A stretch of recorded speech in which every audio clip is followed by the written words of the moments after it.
Well, while we're on the subject of superficial celebrity slights, NBA Hall of Famers Charles Barkley and Shaquille O'Neal have come under extreme scrutiny for their comments concerning Breonna Taylor and not wanting to lump her in with the other cases of police brutality surrounding the Black Lives Matter movement. Bro, I told you I didn't want to talk about this episode. Well, what's the point of having a news show if you can't talk about the things that matter? Bro, don't give me that shit. I know what you're doing. You're just trying to make me look like an asshole. Oh, I think you do a pretty good job of that yourself without my help. Fine, you want to know the truth? The truth is I agree with Charles Barkley and Shaquille O'Neal. This isn't the same case as George Floyd or Ahmaud Arbery or Elijah McClain. It's just not the same thing. While there might be differences in the specificities of the case, the point is that another black person was killed by police. Yes, there was no videotaping of it, but that doesn't change the outcome. It doesn't change the fact that a police officer murdered a woman in her own home, and he was only charged for the shots he missed. Bro, there's so much fucking bullshit and misinformation with this case that's why I'm scared to talk about it. Of course there's misinformation. The police aren't interested in justice. They're not interested in serving and protecting.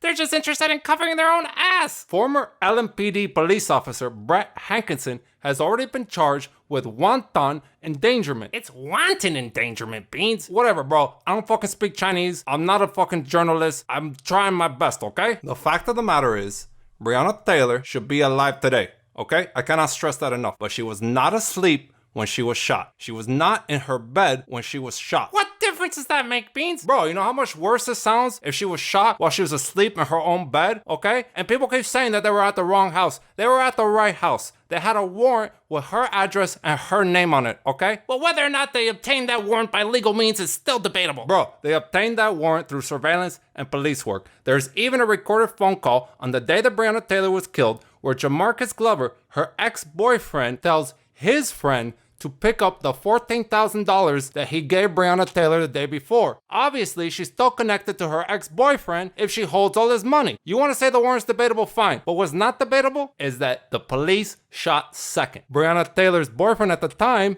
Kenneth Walker, shot first. They both acted in self-defense. That's what makes this case different. Everybody was acting in self-defense. Fine, Beans. Let's just ignore for a second that only 1 out of 12 witnesses heard the police announce themselves when they served this warrant. And that witness changed his story after saying twice that he did not hear them announce themselves. Let's just ignore that for a moment. And let's consider the audio of the 911 call from that night. Can we play a piece of it?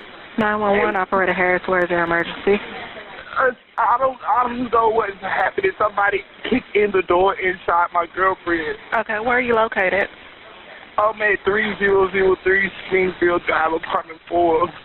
Beans, aside from the lack of justice from Breonna Taylor, this 911 phone call is the biggest issue I have with this case. In what universe does a man who just shot a police officer have enough time to make a 911 phone call, and in the background of which there is absolute silence? There's no gunshots.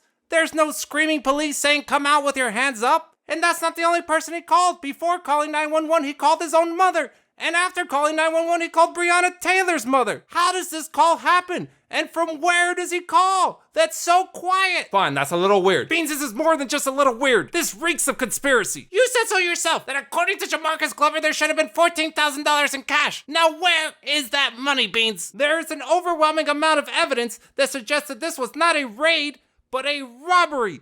A robbery on the part of the police. Bro, hold on a second before you come up with crazy conspiracy theories, okay? You gotta remember, Officer John Mattingly just got shot in the femoral artery. He's bleeding out. That's a major artery. So they gotta call emergency medical services, and maybe that's the time that he made the phone call. I don't know. Well, Beans, I know that they can and have filled libraries worth of books with things you don't know. But I'll tell you what I know. I know that there were no drugs or money found in Breonna Taylor's apartment. I know this would not be the first time Brett Hankinson has been accused of stealing money, nor would it be his first case of misconduct. I know that the New York Times has reported that Brett Hankinson went AWOL for 2 hours after Breonna Taylor's murder. I know from what little body cam footage that's been released that the SWAT team had to ask Brett Hankinson to leave the crime scene that he shouldn't even have been at after the murder. I know that the police department is lying. The city of Louisville is lying. The mayor is lying. The attorney general is covering it up. And I know that Breonna Taylor is not the first nor the last innocent victim of the war on drugs. And I know that if we just sit here and expect change, it will never come.